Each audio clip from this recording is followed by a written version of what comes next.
The faint clink of silverware against porcelain echoed through the restaurant like tiny bells, each sound amplifying my solitude.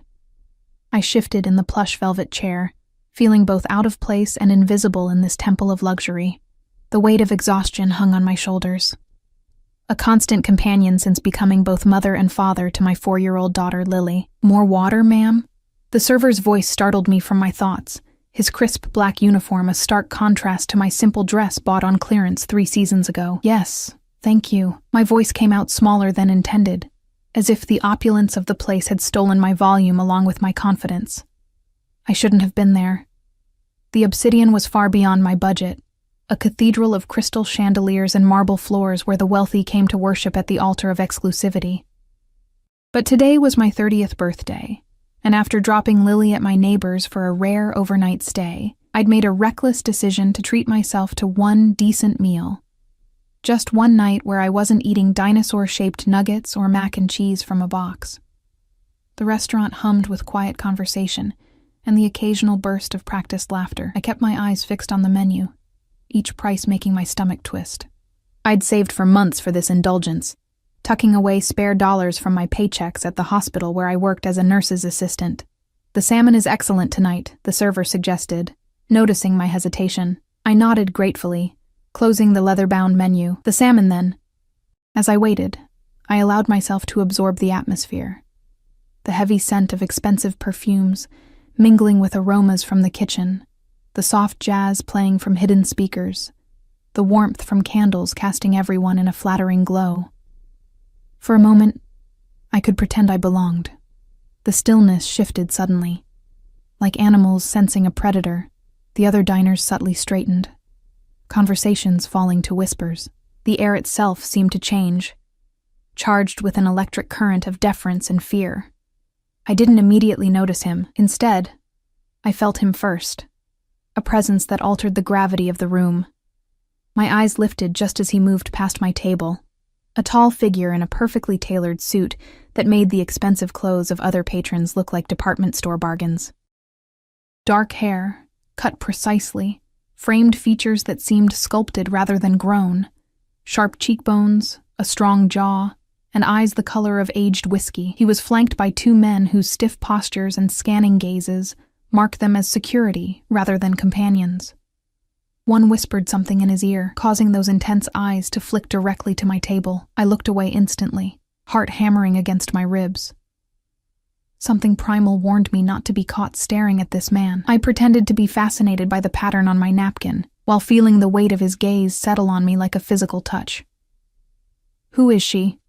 I heard him ask, voice low, but carrying in the suddenly hushed restaurant. I didn't catch the response, but I felt the atmosphere shift again as he continued toward a private area at the back of the restaurant. Only then did I release the breath I didn't realize I'd been holding. "You've caught his attention," my server murmured, as he returned with my water, his professionally neutral expression betrayed by the tension around his eyes. That was Mr. Castillo. The name should have meant nothing to me, but a shiver traced my spine nonetheless. There was something in the way the server said it, a reverence tinged with fear, that told me this wasn't just any wealthy businessman. My salmon arrived, beautifully plated but now tasting like ashes in my mouth, as I felt occasional glances from the private section burning into my back. I ate mechanically, regretting my decision to come here, wishing I'd chosen an anonymous diner instead. This birthday treat had transformed into an ordeal to be endured.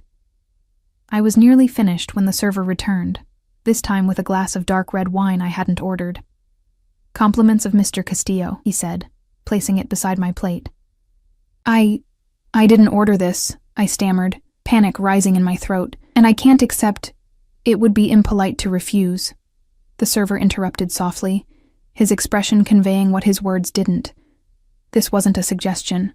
My hand trembled slightly as I reached for the glass, taking the smallest sip possible.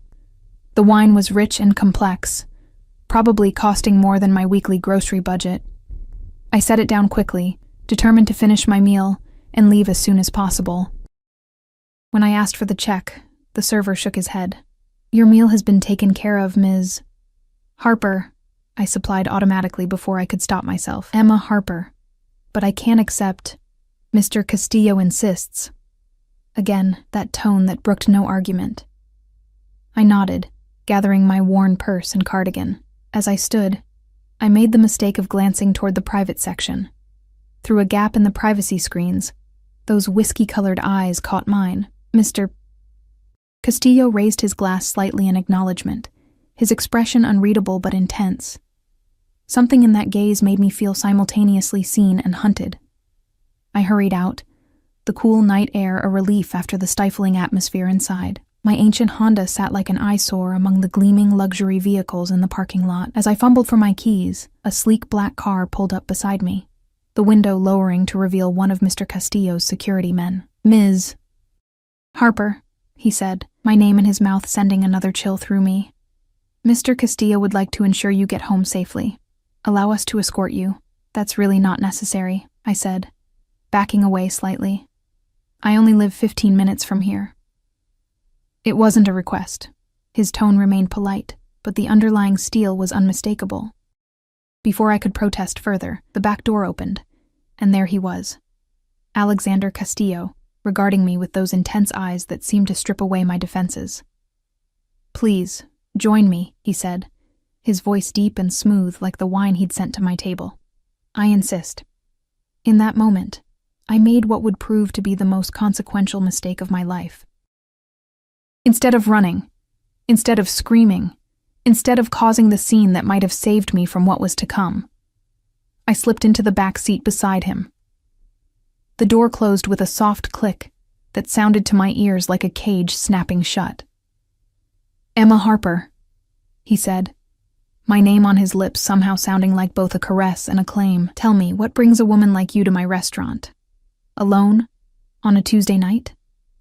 It's my birthday, I admitted, the words escaping before I could consider them.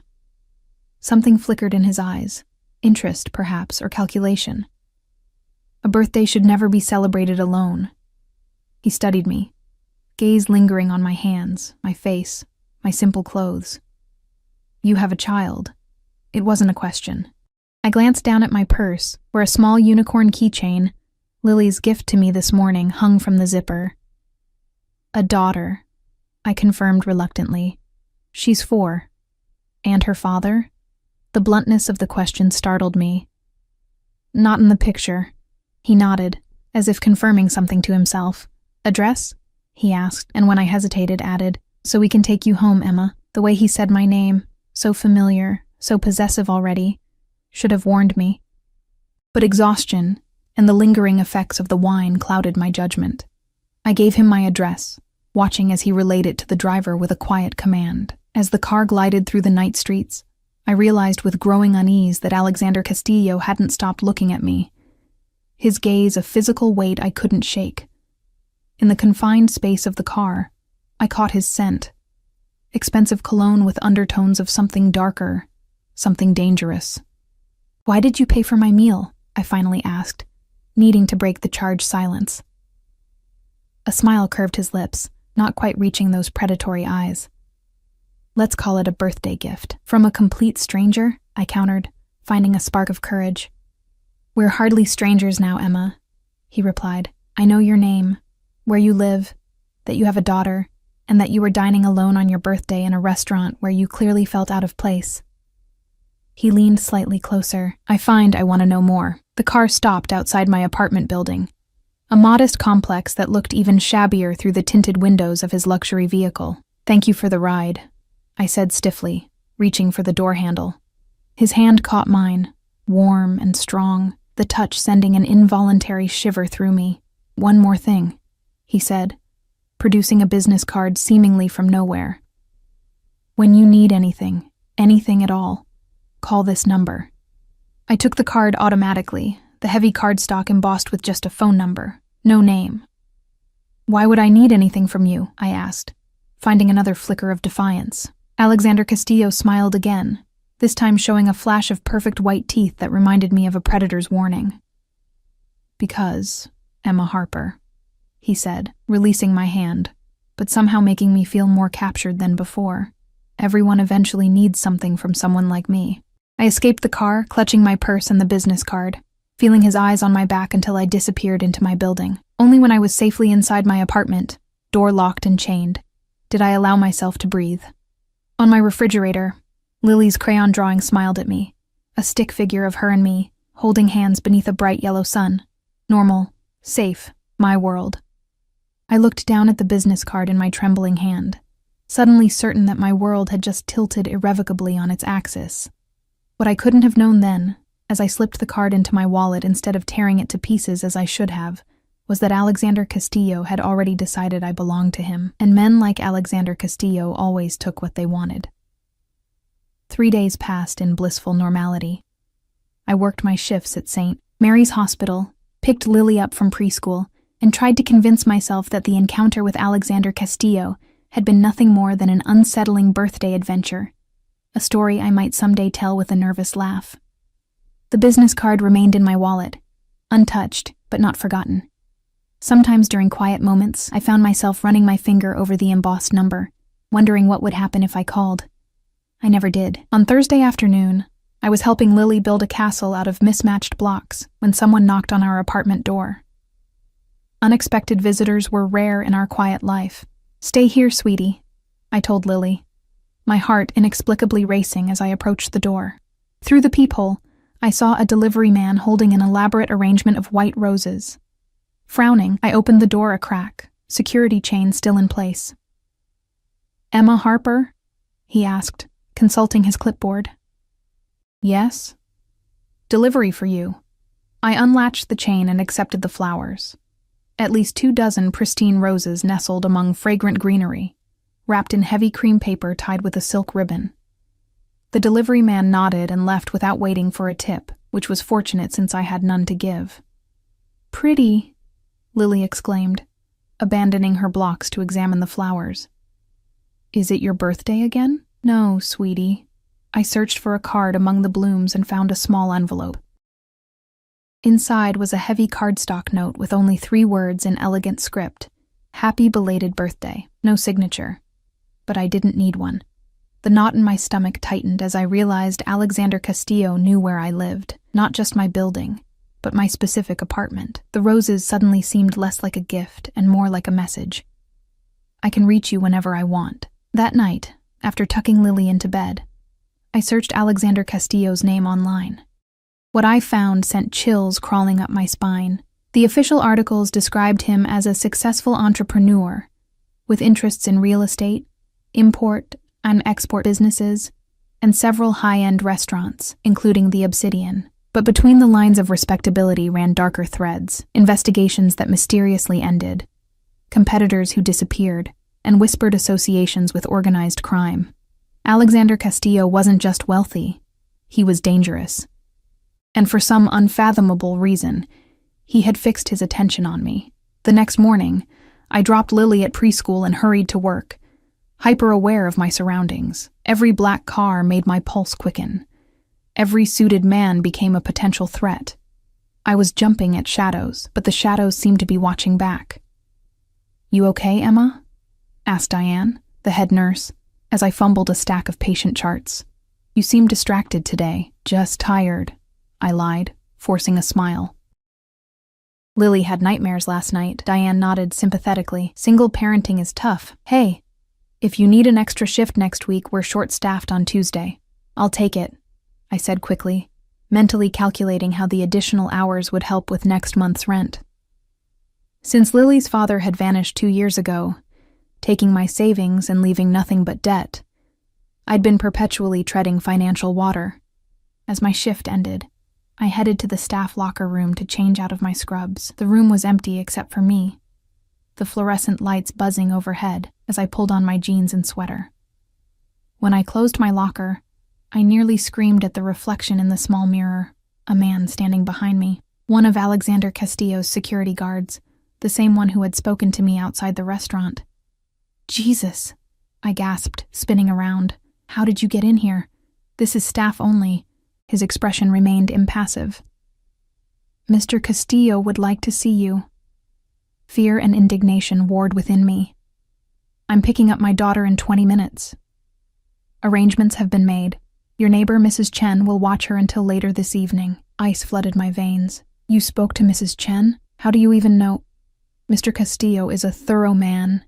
he interrupted, as if this explained everything. The car is waiting. I thought about screaming, about running to security, about calling the police, but something in the man's calm certainty told me none of those options would end well. Alexander Castillo had tentacles everywhere, it seemed. What does he want? I asked, my voice barely above a whisper. That's between you and him. He gestured toward the door. Shall we? The same sleek black car waited in the staff parking lot. This time, Alexander wasn't inside. Instead, I rode alone in the back, while the security guard sat with the driver, the privacy glass raised between us. We drove for nearly 30 minutes, leaving the familiar parts of the city behind until we reached an exclusive waterfront neighborhood, where mansions stood behind high gates and private security. The car pulled up to an imposing estate protected by a stone wall and wrought iron gates that opened silently at our approach. The house itself was a modernist statement of glass, stone, and clean lines, perched on a cliff overlooking the water. Beautiful, but fortress-like. I was escorted inside through a cavernous foyer with marble floors and art pieces that belonged in museums. The security guard led me through the house to a terrace overlooking the ocean, where Alexander Castillo sat reviewing documents at a glass table. He looked up as I approached, those whiskey-colored eyes warming with something that made my stomach tighten. He wore casual clothes today, if a shirt that probably cost more than my monthly rent could be considered casual. The sleeves rolled up to reveal strong forearms lightly dusted with dark hair. Emma, he said, standing and dismissing the security guard with a slight nod. Thank you for coming. Did I have a choice? The words slipped out before I could stop them. A smile played at the corners of his mouth. There are always choices, but I'm glad you made this one. He gestured to the chair across from him. Please, sit. Would you like something to drink? Water? Wine? Coffee? Water, I said, reluctantly taking the offered seat. The ocean view was breathtaking, the late afternoon sun casting golden light across the waves. He poured water from a crystal pitcher himself, rather than summoning staff, a small gesture that nonetheless felt significant. His movements were precise and controlled, like everything about him.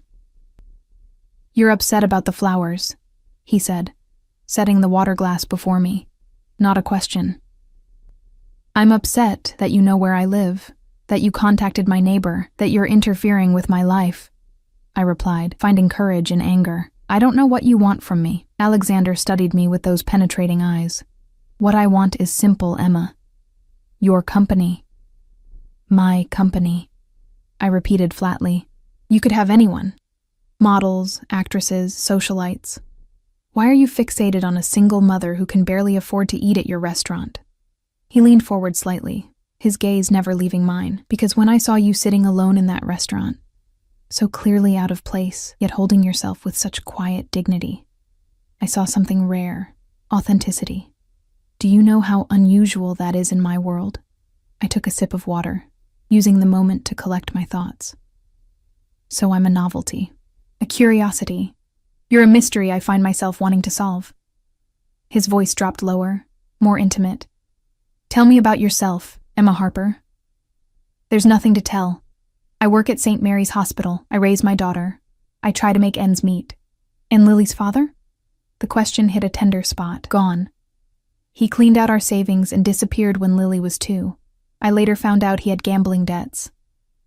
Something darkened in Alexander's eyes. His name? Why does it matter? I hesitated, then relented. Marcus Denton.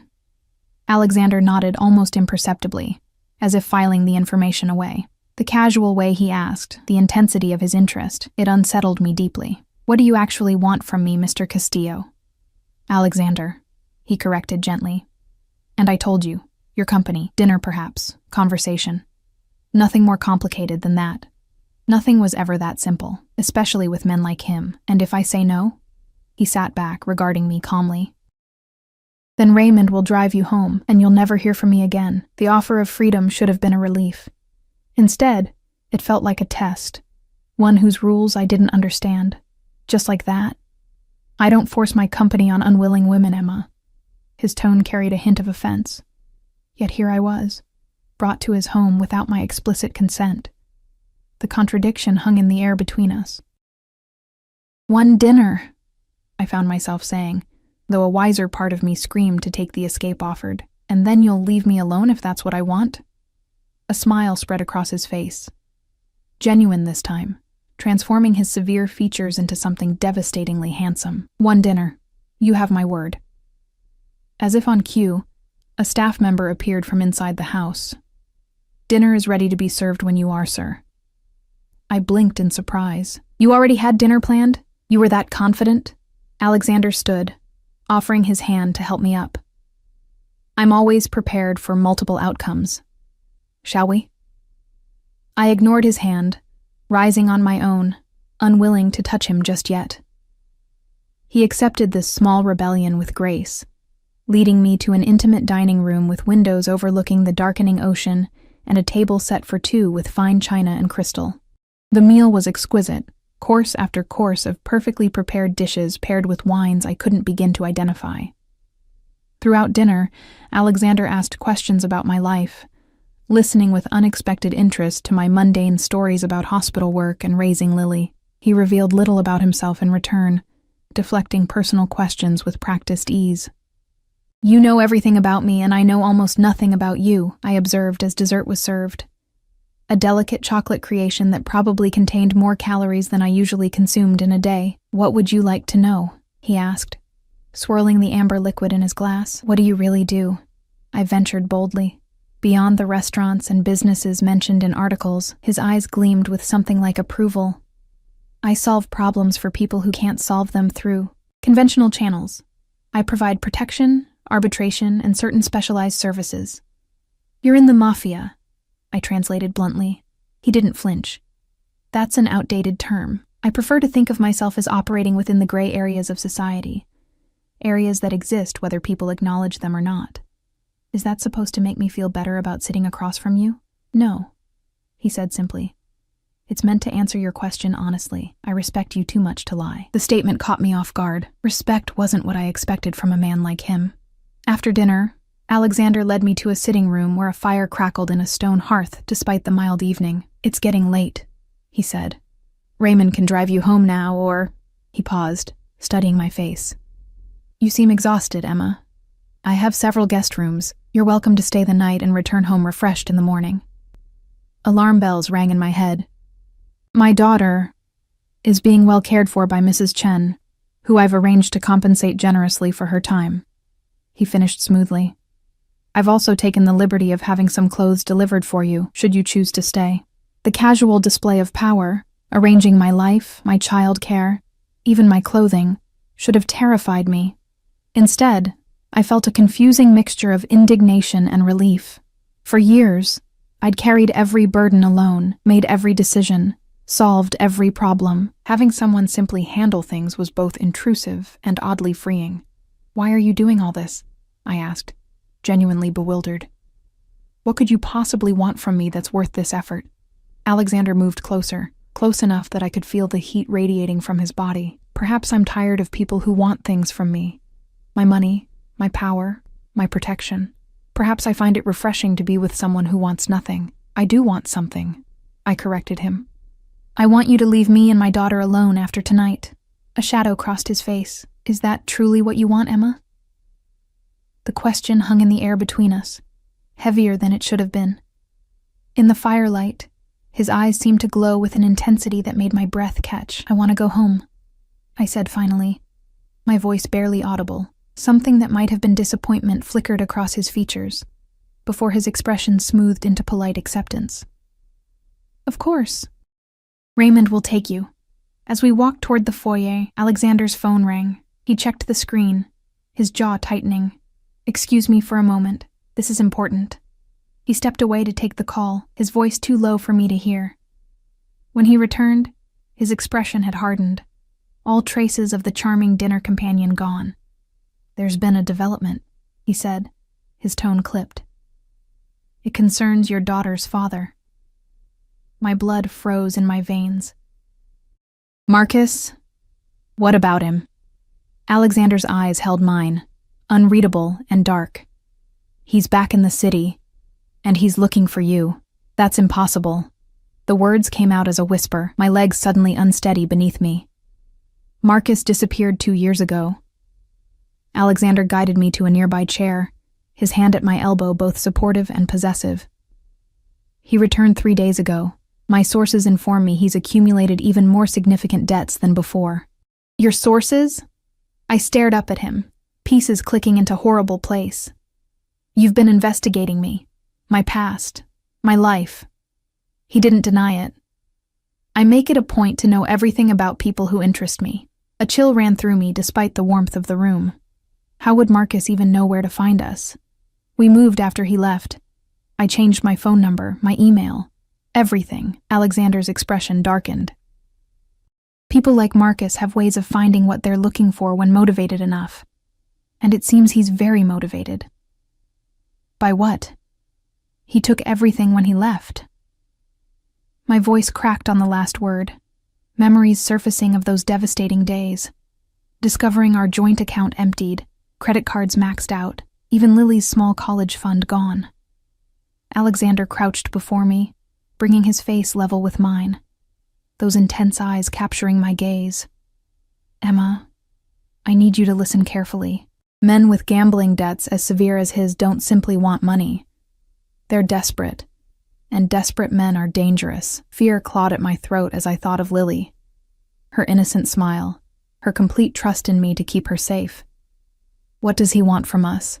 According to my information, he believes you have something of value. That's ridiculous. Everything of value went with him. Alexander's expression remained grave. Not everything. He's been telling his creditors about an inheritance. Confusion replaced some of my fear. Inheritance? My parents left me nothing but medical debt when they died. Your grandmother's jewelry, Alexander said quietly. The pieces you keep in the small wooden box on your closet shelf. I recoiled, genuinely frightened now by how much he knew about my private life. How could you possibly? As I said, I'm thorough. He rose and moved to pour 2 glasses of amber liquid from a crystal decanter. The point is, Marcus has convinced some very unpleasant people that these pieces are worth a substantial amount. They're not, I said, accepting the glass he offered, more for something to hold than any desire to drink. Just sentimental pieces, a few gold necklaces, some rings with small stones, nothing valuable. Alexander gave me a look that contained something like pity. Value is relative, Emma. To collectors of certain vintage pieces, they might be worth more than you realize. But that's irrelevant. What matters is that Marcus has promised these items as payment, and the people he owes aren't known for their patience or understanding when promises are broken. The implications hit me like a physical blow. You think he'll come after us, after Lily? I know he will. Alexander's certainty chilled me more than any speculation could have. In fact, he's already been watching your apartment building. My men noticed him yesterday. The glass nearly slipped from my fingers. Yesterday? And you didn't think to warn me? My daughter was there, alone with a babysitter while I worked a double shift. You were never in immediate danger, he said, his tone suddenly cold and authoritative. I've had people monitoring your apartment since the night we met. The revelation should have comforted me. Instead, it intensified my alarm. You've been watching us? For days? Protecting you, he corrected, as if the distinction was crucial. My mind raced through the implications. Alexander Castillo, a man who operated in the gray areas, as he put it, had been having me and my daughter watched. The same man who had somehow discovered intimate details about my life, my past, even the contents of my closet. The same man who had effectively forced me to have dinner with him tonight. And yet, the same man who was now warning me about a very real threat to my daughter's safety. I need to go home. Now. I set down the untouched drink and stood. I need to get Lily and... I stopped, realizing I had nowhere to go, no safe haven, no resources to protect us. Alexander watched the realization dawn on my face. Stay here tonight, he said, his voice gentler now. Both of you. I'll send Raymond to collect Lily and Mrs. Chen. They'll be here within the hour. In your home? With you? The idea seemed both outrageous and, in light of what he'd just told me, grimly sensible. This house has state-of-the-art security, and my most trusted men guarding it. No one enters without my explicit permission. He moved closer, not touching me, but enveloping me in his presence nonetheless. Emma, whatever you may think of me, whatever reservations you have, and they're valid, I can keep you safe, both of you.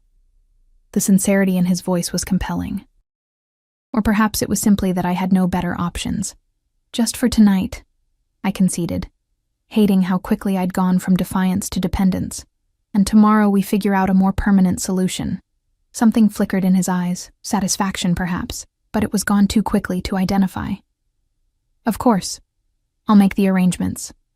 Within the hour, Lily arrived, sleepy-eyed and confused in her pink pajamas, clutching her favorite stuffed rabbit, Mrs. Chen had packed a small overnight bag with Lily's essentials. "Mama, this house is like a castle," Lily whispered when I scooped her into my arms, her eyes wide as she took in the grand foyer. "Are we on vacation?" "Something like that, sweetheart," I murmured, breathing in her familiar scent of baby shampoo and the faint sweetness that was uniquely hers. "Just for tonight." Alexander appeared at the top of the sweeping staircase, having changed into more casual clothes, though still impossibly elegant. He descended slowly, his eyes fixed on Lily with an expression I couldn't decipher.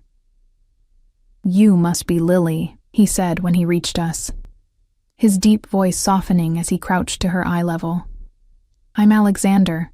This is my home." Lily regarded him solemnly, still clutching her rabbit. "Do you have a swimming pool? Castles always have swimming pools in my books." A genuine smile transformed Alexander's face, making him look younger, almost boyish. "I do, in fact. Perhaps tomorrow your mother will let you see it." "We won't be imposing that long," I interjected quickly. Alexander straightened, that unreadable expression returning. "Let me show you to your rooms. I've had the staff prepare the blue suite. It has connecting bedrooms, so Lily can be close to you." The blue suite proved to be larger than our entire apartment, with a sitting area, 2 bedrooms, and a bathroom that featured a shower big enough for 4 people and a tub that resembled a small pool. Everything was decorated in soothing shades of blue and cream, elegant, but somehow still welcoming. "This is beautiful," I admitted, as Lily explored the rooms with delighted gasps and exclamations. "It's yours for as long as you need it," Alexander said, leaning against the doorframe, watching Lily with that same curious expression. "Is there anything else you require tonight?" I shook my head, suddenly overwhelmed by the day's events. "No, this is more than enough," he nodded, his gaze returning to me. "There are clothes for both of you in the dressers." I had my assistant make some educated guesses about sizes. The thought of him selecting clothing for us, or more likely, instructing some employee to do so, made me deeply uncomfortable, but I was too exhausted to protest.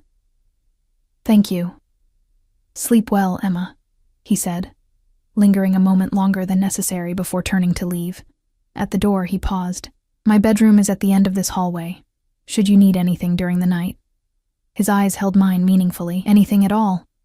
After he left, I helped Lily brush her teeth and tucked her into the child-sized bed in the connecting room, which someone had thoughtfully prepared with fresh linens decorated with cartoon characters. She fell asleep almost instantly, the day's excitement having worn her out. I took a long shower, letting the hot water wash away some of my stress, before slipping into a silk nightgown I found in the dresser, exactly my size, as promised. The garment was modest enough, but the quality and feel of it against my skin made me acutely aware that it probably cost more than I made in a day. Sleep evaded me despite my exhaustion. I kept replaying Alexander's warnings about Marcus, imagining worst-case scenarios, feeling the walls of some invisible cage closing around me. After tossing for an hour, I slipped out of bed and padded to the sitting area, hoping to clear my mind. Through the windows, moonlight spilled across a landscaped garden and reflected off the dark ocean beyond. The view was breathtaking, but it only emphasized how far I was from my normal life, how quickly everything had changed. A soft knock at the outer door startled me. When I opened it, Alexander stood there, still fully dressed despite the late hour. "I saw the light," he explained, nodding toward the lamp I'd switched on. "May I come in? There are developments we should discuss." I glanced back toward Lily's room, confirming her door was closed, then reluctantly stepped aside. Alexander entered, his presence immediately filling the space in a way that made it hard to breathe. His eyes swept over me in the nightgown, before returning to my face with a heat that made my cheeks warm. "Developments?" I prompted, crossing my arms over my chest. He moved to the small bar in the corner, pouring himself a drink. "Marcus made contact with his creditors this evening. He's promised delivery of the items by tomorrow night." My stomach dropped. "He doesn't have them. He can't get into my apartment." "No, but he's desperate enough to try." Alexander sipped his drink, watching me over the rim of the glass. "Which means we need to consider your options beyond tonight." "We?" The word slipped out more sharply than I intended. His eyes narrowed slightly. "Yes, Emma. We. Because whether you like it or not, your problems and mine have become intertwined." "How exactly are my problems yours?" I challenged, finding a spark of defiance despite my vulnerability, standing before him in borrowed silk in his home. Alexander set down his glass and moved closer, his movement deliberately slow, as if approaching a frightened animal. "The moment I noticed you in my restaurant, the moment I decided to learn your name, to seek your company, that was the moment your safety became my concern." He stopped just short of touching me. "And I protect what's mine. I'm not yours," I whispered, even as something deep inside me responded to his possessive tone. "Aren't you?" His voice dropped lower, intimate, in the quiet room. "You're in my home, wearing clothes I provided, sleeping under my protection. Your daughter is safe because I made it so." The truth of his words stung. In less than a week, I had become dependent on him in ways I couldn't have imagined. The independent life I'd built since Marcus left suddenly seemed fragile, an illusion of security that had shattered at the first real threat. "What are my options then?" I asked, hating the tremor in my voice. "Stay here," he said immediately. "Not just tonight, but until the situation with Marcus is permanently resolved." The implication in permanently resolved sent a chill through me. "And how long would that be?" "As long as necessary." He reached out, his fingers brushing a strand of hair from my face with surprising gentleness. "I have a proposal, Emma, one that would solve your immediate problems and potentially offer a more lasting arrangement." I stepped back from his touch. "What kind of proposal?" "A position has recently opened in my household staff, a live-in role, overseeing certain domestic operations. The previous employee has retired after many years of service." I stared at him in disbelief. "You want me to be your housekeeper?" A smile played at the corners of his mouth. "Not exactly. The role is more of a household manager, overseeing staff schedules, managing social calendars, ensuring the smooth operation of this and my other properties. It comes with a generous salary, private accommodations for you and Lily, and all living expenses covered. Lily would have access to the best schools, the best opportunities." The offer was both tempting and terrifying. "And what would you expect in return for this generosity?" His eyes darkened. "Your presence, your loyalty." He moved closer again, this time not stopping until bare inches separated us. "I find I enjoy having you near, Emma. The rest would develop naturally if you were amenable." The implication was clear. This wasn't just a job offer, it was something far more complicated and dangerous. An arrangement where the lines between employee and something else would inevitably blur.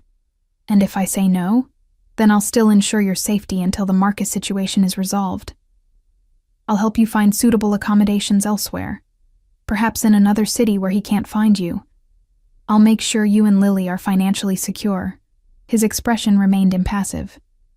"I told you before, I don't force my company on unwilling women." Yet the power imbalance between us made any notion of choice seem almost laughable. He held all the cards, the resources, the information, the protection Lily and I desperately needed. "I need time," I said finally. "To think." He nodded, satisfaction evident in his expression. It wasn't a rejection, and he knew it. "Of course. Take all the time you need."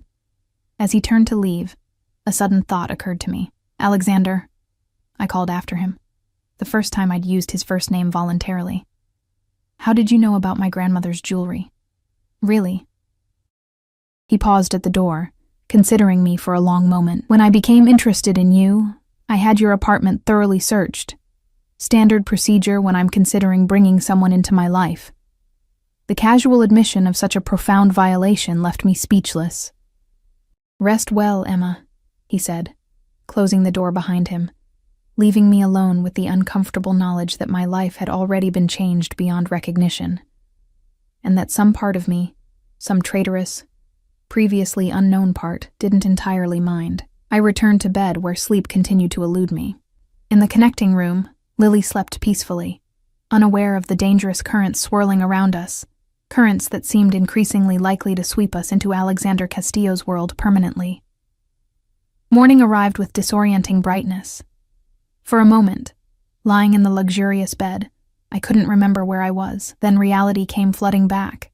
Alexander Castillo, Marcus's return, the proposal that had kept me awake most of the night. Lily's excited voice drifted from the connecting room. Following the sound, I found her sitting cross-legged on her bed, chatting animatedly with a woman in a crisp uniform who was arranging a breakfast tray. "Mama, look, pancakes shaped like bunnies," Lily exclaimed, pointing to the elaborately presented breakfast. The staff member straightened, offering me a polite smile. "Good morning, Ms. Harper. Mr. Castillo asked that breakfast be served in your suite. He thought Miss Lily might enjoy it." "Thank you," I managed, still trying to process the strangeness of waking up to servants and bunny-shaped pancakes. "Is Mr. Castillo around?" "He left early for business, but asked me to inform you that he'll return by noon. He also requested that you and Miss Lily remain on the property today."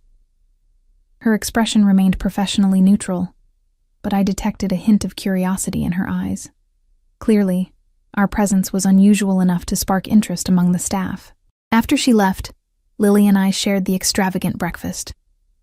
I tried to maintain a sense of normalcy, smiling at her excitement over the pancakes and fresh fruit, but my mind kept returning to Alexander's proposal and the looming threat of Marcus. "Can we see the swimming pool today?" Lily asked, her face sticky with syrup. "Maybe," I hedged, helping her clean up. "First, let's explore inside, and you need a bath, little miss." After bathing Lily and dressing us both in the clothes provided, simple but expensive items that fit us perfectly, we ventured out of the suite. A security guard stationed at the end of the hallway nodded respectfully, but made no move to stop us as we wandered through the sprawling house. The place was a labyrinth of elegant rooms, each more impressive than the last. Lily was enchanted, especially by the library with its floor-to-ceiling shelves and rolling ladder. We spent an hour there, reading from a collection of children's books that seemed suspiciously new, as if they'd been purchased specifically for her visit. Around 11, we discovered the indoor pool, a magnificent space with a glass ceiling that bathed the water in natural light.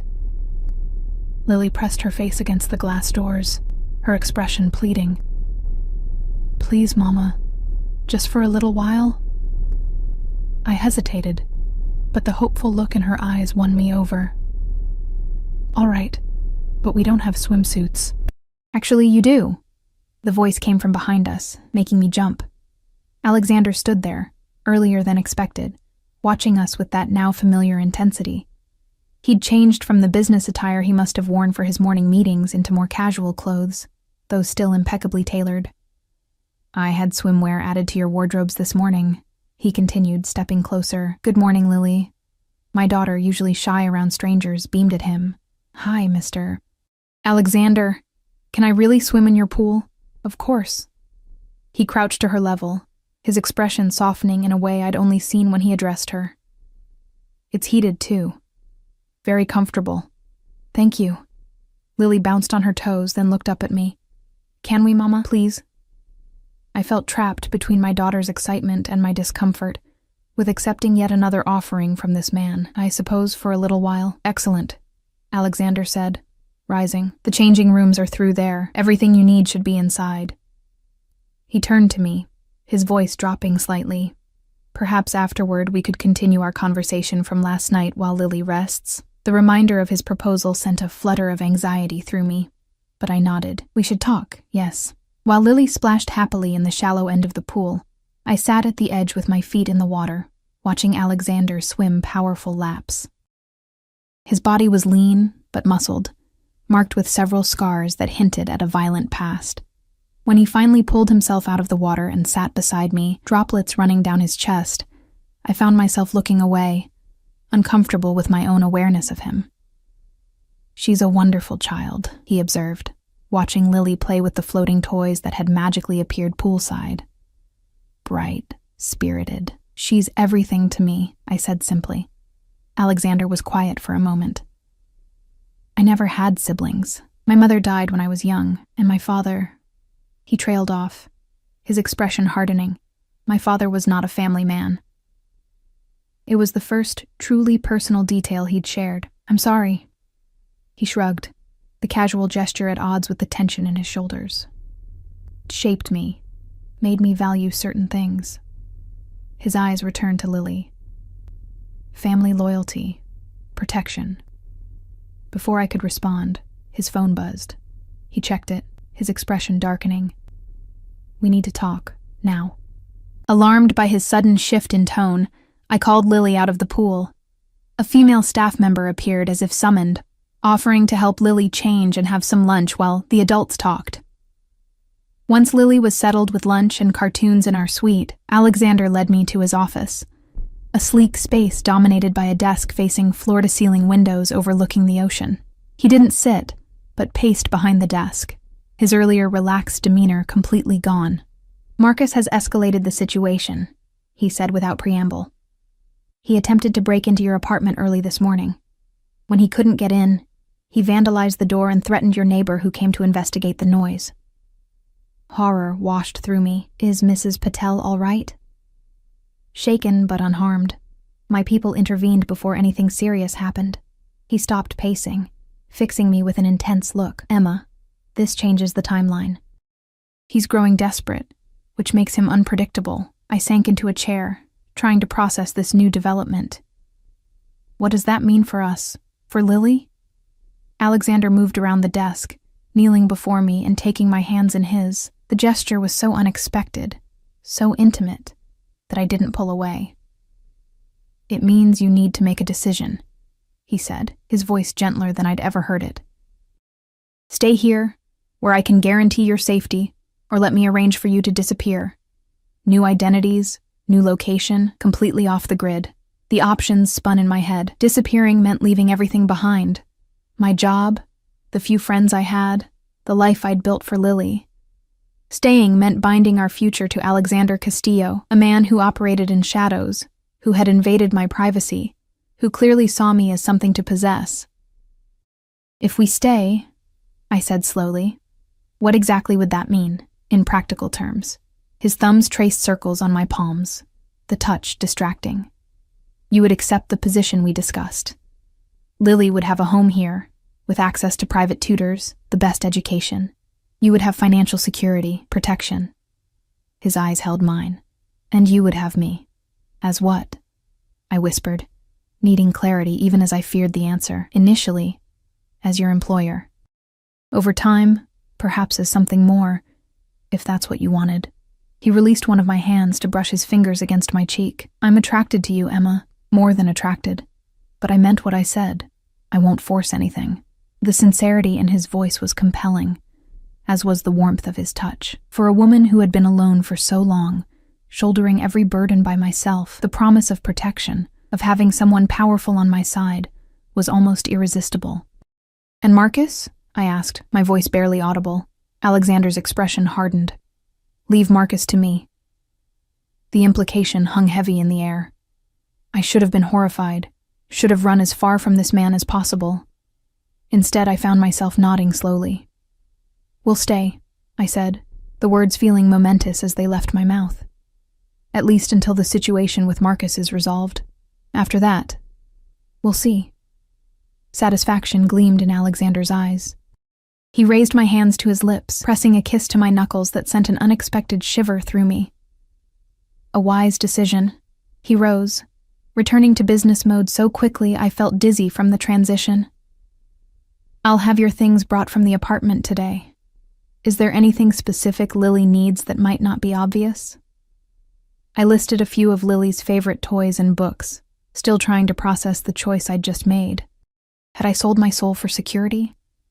Or was I simply making the best decision for my daughter in an impossible situation?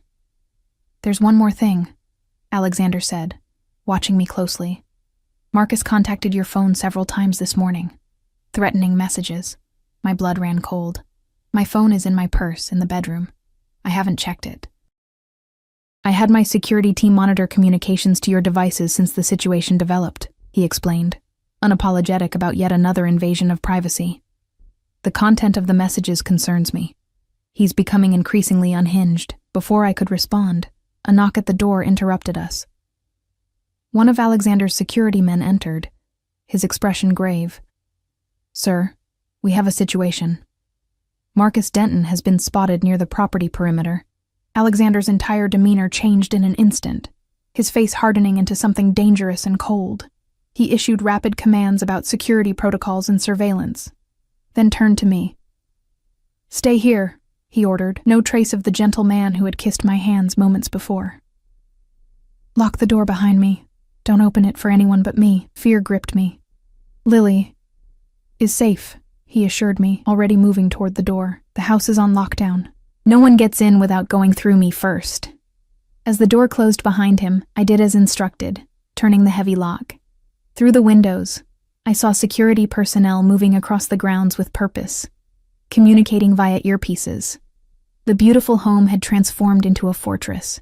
I sank back into the chair, the magnitude of my decision crashing over me like a wave. In the space of 5 days, I had gone from independent single mother to being under the protection and power of a man who operated outside the law, a man who clearly wanted more from me than just my presence in his home.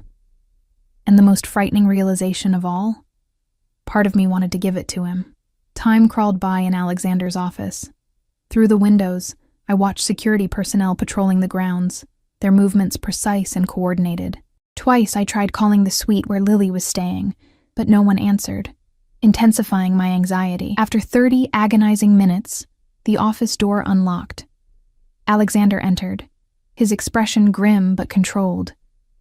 Behind him stood 2 of his security men, flanking a third person whose appearance made my blood freeze, Marcus. Thinner than I remembered, his once handsome face haggard and marked by a fresh bruise blooming along his jaw. His hands were secured behind his back, and his eyes, when they found mine, contained equal parts hatred and fear. "Emma!" he spat, struggling against the men holding him. "Still hiding behind others, I see." Alexander's hand shot out, gripping Marcus's throat with such sudden violence that I gasped. "You speak to her with respect," he said, his voice deadly quiet, "or you don't speak at all." Marcus's face reddened as he struggled for breath until Alexander released him with a look of disgust. "Leave us," Alexander commanded his men. "Wait outside." They exited without question, leaving the 3 of us in a triangle of tension so thick it seemed to distort the air. "Sit," Alexander told Marcus, pushing him roughly into a chair before turning to me. His expression softened fractionally. "Are you all right?" I nodded, unable to form words, my eyes fixed on the man who had once promised to love me forever, who had fathered my child, who had abandoned us both and stolen everything we had. "Your ex-husband has quite a story," Alexander continued, leaning against his desk, his posture relaxed but his eyes vigilant. "He seems to believe you're hiding assets that rightfully belong to him." Marcus glared at me. The jewelry was my grandmother's, not hers. She took it when I left. "Liar," I whispered, finding my voice at last. "Those pieces were from my grandmother. You knew that. You were with me when my mother gave them to me after she died. Always the victim," Marcus sneered. "Tell that to the men who are going to kill me if I don't deliver what I promised." Alexander observed our exchange with cold interest. "Mr. Denton here owes considerable sums to some very unpleasant people even I prefer not to do business with." He moved to stand behind Marcus's chair, his hands resting on the back in a gesture that appeared casual but contained unmistakable menace. "He's managed to convince them that your family heirlooms are worth enough to clear his debts." "They're not," I said, meeting Marcus's desperate gaze. "They're just old pieces with sentimental value." "You're lying," Marcus hissed. "Your mother told me they were valuable, antiques, worth at least 50,000. I shook my head, genuine confusion joining my fear. "That's impossible. My mother barely had enough money for rent most months. If those pieces were valuable, she would have sold them during one of her many financial crises. Something in my tone must have convinced him because Marcus's expression crumbled from anger to despair. "No," he whispered. "No. They have to be worth something. They have to be." "How much do you owe?" Alexander asked, his tone conversational but his eyes hard. Marcus swallowed. 70,000, plus interest. "And who holds this debt?" "The Vega brothers." Alexander's expression darkened further. "Unwise associations, Mr. Denton." The name meant nothing to me, but clearly, it held significance for Alexander. He circled the desk and pressed a button on his phone. "Bring in the box." Moments later, one of his men entered carrying a familiar wooden container. My grandmother's jewelry box. He placed it on the desk and exited without a word. Alexander opened it, revealing the modest collection inside. A gold locket, 2 rings with small stones, a pearl necklace, and a few other pieces. Nothing that looked particularly valuable to my untrained eye. "Is this what you were looking for?" he asked Marcus. Marcus stared at the open box, his expression desperate. "Yes. That's it." Alexander picked up one of the rings, examining it in the light. "Costume jewelry," he said dismissively. "The stones are glass. The metal is gold-plated at best." He set it down and selected another piece. This one might fetch a few $100s from a vintage dealer, nothing more. Marcus made a sound like a wounded animal. "That can't be right. It can't be." "I had an appraiser examine these pieces yesterday," Alexander continued mercilessly. "Total value, approximately $2,000, hardly enough to cover what you owe the Vegas." The revelation hit me with unexpected force. Alexander had not only located my jewelry, but had it professionally appraised, all without my knowledge. The violation should have outraged me. But in that moment, all I felt was a strange relief that the items truly were as worthless as I'd always believed. "You're a dead man," Marcus whispered, all color draining from his face. "And if they don't get their money, they'll come after Emma and Lily too." At the mention of my daughter's name, something in Alexander changed. The controlled businessman vanished, replaced by something dangerous and primal. He moved with startling speed, gripping Marcus's chin and forcing his head up. "Let me be perfectly clear," he said, his voice barely above a whisper, yet somehow filling the room. "Emma and Lily are under my protection now. My name, my roof, my resources. If anyone threatens them, they answer to me." The implications of his words settled over us all. My status in Alexander's household was being publicly declared, not just to Marcus, but to whoever might come looking for him. "The Vegas work for me," Alexander continued, releasing Marcus with a small shove. "Their operation falls under my territory, a fact you would have known if you'd done even minimal research before borrowing from them." Marcus's expression morphed from terror to confusion. "They work for you?" "Indirectly, but yes." Alexander straightened his cuffs, a casual gesture at odds with the tension in the room. "Which means your debt is now mine to resolve." Hope flickered across Marcus's face. "You'll pay it?" Alexander's laugh was short and without humor. "No. But I'm offering you a choice, Mr. Denton. Option 1. I call the Vegas, explain that you attempted to defraud them with worthless collateral, and let them handle you as they see fit." He paused, letting the implication sink in. "Option 2. You disappear. New identity, new location. Far from here. You never contact Emma or Lily again. You forget they exist." "And my debt?" Marcus asked, visibly trembling now. "Considered paid, with interest." Alexander's eyes were cold, in exchange for you vanishing permanently from their lives. I watched this negotiation for my future, for Lily's future, unfold with a surreal sense of detachment. The man I had once loved, who had fathered my child, was being offered a chance to walk away from us forever, and some part of me knew that Alexander's offer wasn't generosity, it was possession. He was removing a competitor, clearing his path to us. "How do I know you'll keep your word?" Marcus asked, his earlier bravado completely gone. "You don't," Alexander replied simply, "but considering your alternatives, I suggest you take the risk." He glanced at his watch. You have 30 seconds to decide. Marcus looked at me, really looked at me for the first time since entering the room. Emma, is this what you want? To stay with him? Do you know what he is? The question cut through my numbness. Did I know what Alexander was? A criminal, certainly. Dangerous, undoubtedly. A man who had invaded my privacy, manipulated circumstances to bring me into his orbit, and was now effectively purchasing my ex-husband's permanent absence. But also, a man who had protected my daughter when no one else could. Who had offered us security after years of struggling alone. Who looked at me with a hunger that made me feel simultaneously valued and vulnerable. I know enough, I said finally. Just take the deal, Marcus. It's better than you deserve. Something like regret flashed across his face. I'm sorry, he said quietly. For everything. For leaving. Tell Lily. Lily believes her father is dead, I interrupted coldly. And that's how it's going to stay. Marcus flinched as if struck, but nodded slowly. I'll take option 2. He told Alexander. Wise choice. Alexander pressed a button on his desk phone. Raymond will handle the arrangements. You'll leave tonight. Within minutes, Marcus was escorted out, a broken man being led to an uncertain future of his own making. As the door closed behind him, the office fell silent, except for the distant sound of waves against the cliffs below. Alexander moved to a cabinet, poured 2 glasses of amber liquid, and brought one to me. Drink, he suggested. It helps.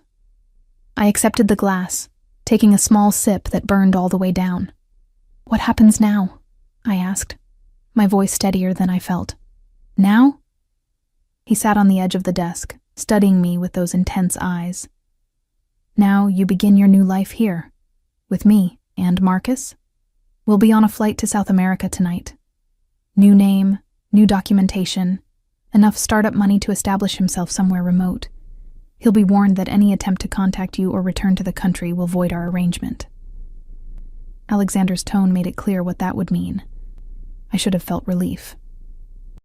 Instead, I felt unmoored, caught in a current much stronger than myself. And us? What exactly are we to each other in this new arrangement? Alexander set down his glass and moved to kneel before me, taking my free hand in his. Whatever you want us to be, Emma. I meant what I said before. I won't force anything. You'll have your position here, your own space, your independence. But you want more, I stated, meeting his gaze directly. Yes, he admitted without hesitation. I want you. All of you. But I'm a patient man. I can wait until you're ready. The sincerity in his voice was compelling, as was the gentle way he held my hand. As if I were something precious rather than something owned. And despite everything, despite all the red flags and warnings, I felt myself leaning toward him, drawn by a force I didn't fully understand. I need time, I said finally, to adjust. For Lily to adjust. He nodded, bringing my hand to his lips in what was becoming a familiar gesture. You have it. All the time you need. A knock at the door interrupted the moment. When Alexander called permission to enter, a staff member appeared with the news that Lily was asking for me. Go to her, Alexander said, releasing my hand. We'll continue this conversation another time. As I rose to leave, he caught my wrist gently. Emma, he said, his voice low and intimate, welcome home. The words should have terrified me. Instead, they settled over me with an unexpected weight of truth. This was home now. This mansion. This life. This dangerous, compelling man who had inserted himself into our existence with such calculated precision. And as I walked toward my daughter, toward our new reality, I realized that the cage I had feared might also be a sanctuary. Alexander Castillo was a dangerous man, but his danger was now turned outward, protecting rather than threatening us. Time would tell whether I had made a devil's bargain or found an unexpected salvation. But for now, for today, Lily was safe, Marcus was gone, and I had chosen this path with open eyes. Whatever came next, we would face it together.